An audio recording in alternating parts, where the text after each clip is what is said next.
Hello everyone, welcome to sqadia.com. My name is Saima Mushtaq and our today's topic of internal medicine is the cancers of upper GI tract or upper gastrointestinal tract.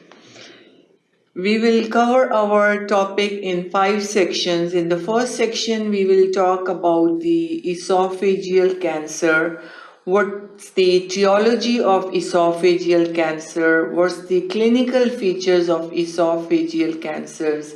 And how we diagnose and treat these cancers. Then in the second section, we will talk about gastroadenocarcinoma. What's the pathology of gastric adenocarcinoma? Causes and clinical presentations of gastric adenocarcinoma and diagnosis and treatment of the gastric adenocarcinoma.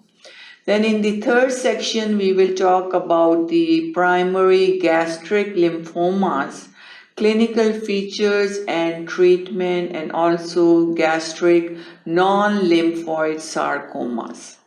Then in the fourth section, we will talk about the benign tumors of small intestine. What are the different types of benign tumors of small intestine?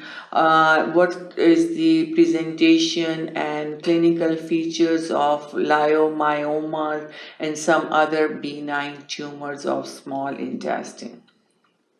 In the fifth and final section, then we will discuss about the malignant tumor of small intestine, lymphomas, adenocarcinomas, and also carcinoid tumors and leiomyosarcoma. So in these 5 sections, we will try to cover all the cancers which are associated with upper GI tract, upper gastrointestinal tract, which makes the and which is made up of esophagus, then we have stomach, and then the small intestine. So to learn about these cancers, keep watching sqadia.com.